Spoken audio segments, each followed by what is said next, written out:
All right, we are going to move more into the Ivy text, and I believe, excuse me, my copy of the book is just a little bit different than yours. But within the book, this is page 236 in my copy, there is a list of different skills that you guys were to use this week. And I wanted to just go over that list very briefly because I think there's some really important pieces. And I know that I've received different questions throughout the whole semester of why we might use certain skills. So I wanted to go over this list specifically because I felt it to be so important.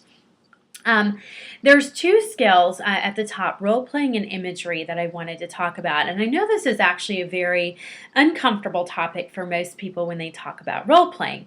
And if y'all decide to go to grad school and you do, counseling classes, you will become very familiar with role playing because it is something that we use in a lot of our classes to build those skills. So y'all had to do that a little bit this week. Now, the purpose of role playing, when we use it in a client session, is really to get the client to start thinking out of their natural box or their tunnel vision. So when a client comes to us and they have some sort of an issue, let's say that they are anxious about how to respond to a loved one in a hypothetical situation. We might use role playing where either I am the client or the client is maybe the other person in that situation, or vice versa, where they might be able to start to talk to that person or receive information from that person in a way that kind of prepares them for that situation. This is a way to help them gauge emotions. This is a way to help them figure out what they might want to say, what's important to them, how they might react.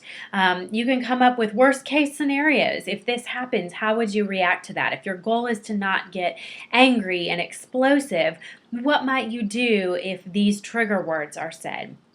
Role playing is a very, very helpful way to actually get the clients to think outside of what they would normally do in that situation. And imagery is a little bit the same as it talks about in this text, as we're having the client imagine a certain situation and how they might act, feel, think in that situation in order to better prepare them for it. Now, within imagery and role playing, there of course are different things that you can do. With families, or couples, you can do enactments. So that's where you would dialogue and they would actually show you how a specific scene or conversation might go when they're engaging in it. There's also ways where you can kind of have like an external narrative where your client plays themselves or somebody else talking to somebody that they're scared of, or something that some sort of kind of an information seeking technique where you might ask a client to talk to somebody that they're scared of in order to help you as a therapist understand really what the client is scared of, or what they're feeling, or what they're thinking. And I wanted to share with you an example of this. As you'll know, I started off professional practice in an internship and then got hired on working with convicted juvenile and adult sex offenders. And really briefly, what is very common knowledge is that most people who are abusers have been abused themselves. Of course, this is not a justification for them to abuse others, but it's just a fact. And so with the adolescents especially, we would be working not only through the abuse that they were the perpetrators of, but also their own sexual abuse or physical abuse that they had been the victims of. And I remember I had one boy that I was working with. He was 13 at the time. He was very, very shy, and he was a very, very timid and scared man, or young man. And I would start to notice, because we did family therapy also, that when certain members of his family were present for the family therapy sessions, my client would just change behaviors drastically. He would be very defiant. He would be very clingy to one of his parental caregivers. He was just demonstrating some kind of erratic and inconsistent behavior. And so I would also see him for group and individual therapy. And so in one of our individual therapy sessions, I had a hunch that he had been abused by a particular family member, and we talked about it in previous sessions, and of course he was just very adamant that he had not been abused at all. And so we did an enactment, and I allowed him to. He was very familiar with Child Protective Services workers because he had been interviewed before, and of course his siblings had been interviewed about him, and so he knew what CPS was, and so.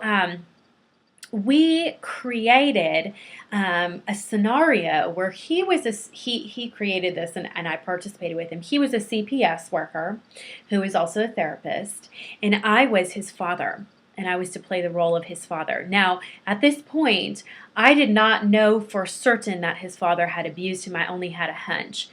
And so we reenacted, or this hypothetical situation, and within it, he accused his father of sexually abusing his son, which was actually my client, and went into great detail about what his son had told him.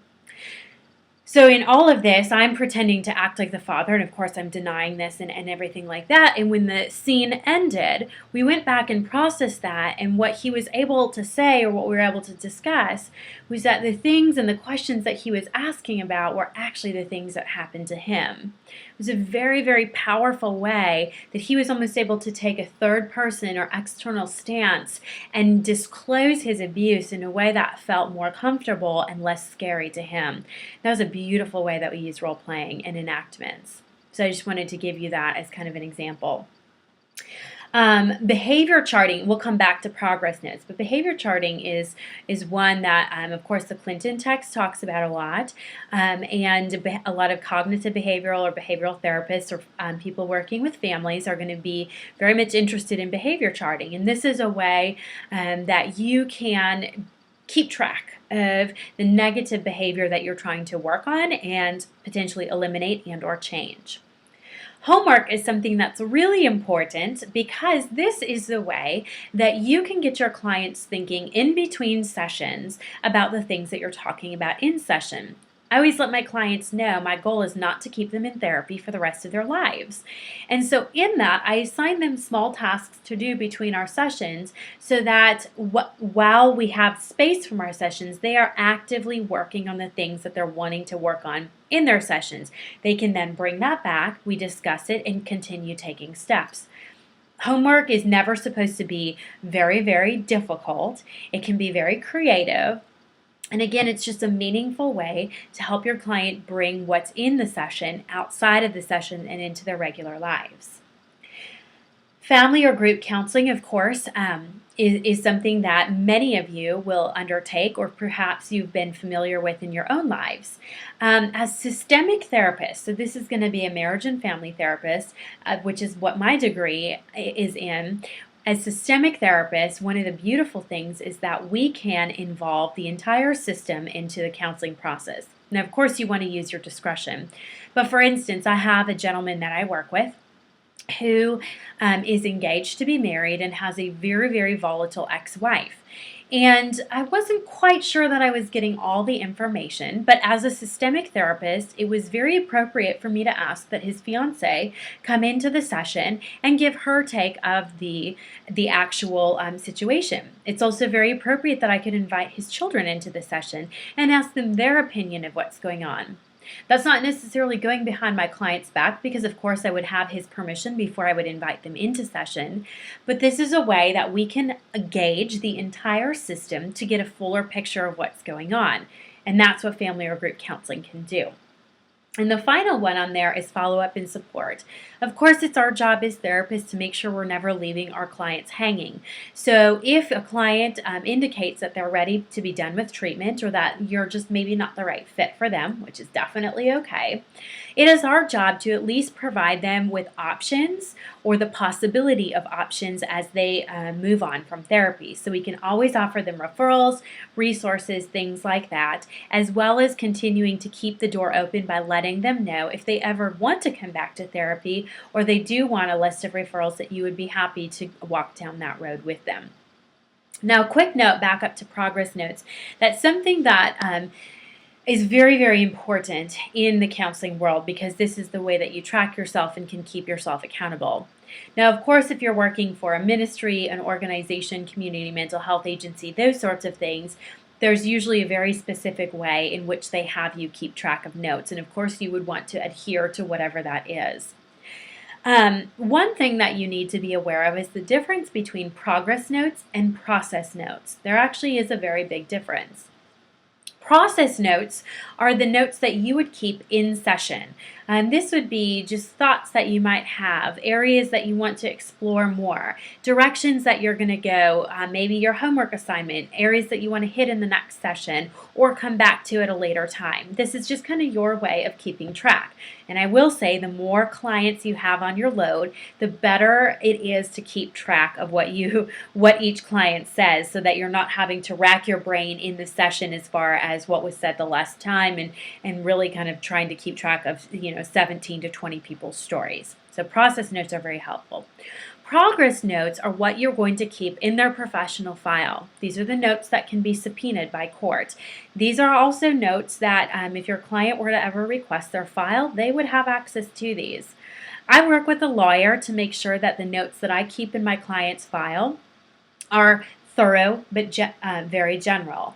And the way I do this is that like I said, I work with a lawyer to make sure that if my notes were ever subpoenaed, it would have all the appropriate information on there. If the client's in danger, their mood, their affect, their cognitive ability, how they're functioning in session, the different types of therapy or interventions and techniques that we might have used, as well as any additional symptoms that might have come out during the session and their inclination, if any, towards suicide, maybe suicidal ideations, thoughts, plans, those sorts of things, as well as safety.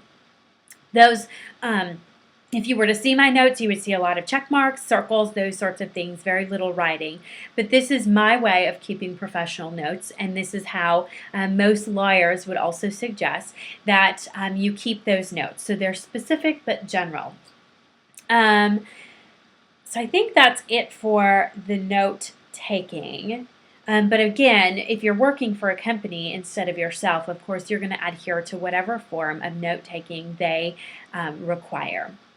So that's going to be it for our Ivy text. The next video is going to be outlining just a couple things from our discussion, as well as our resources for the week, and then moving on to next week.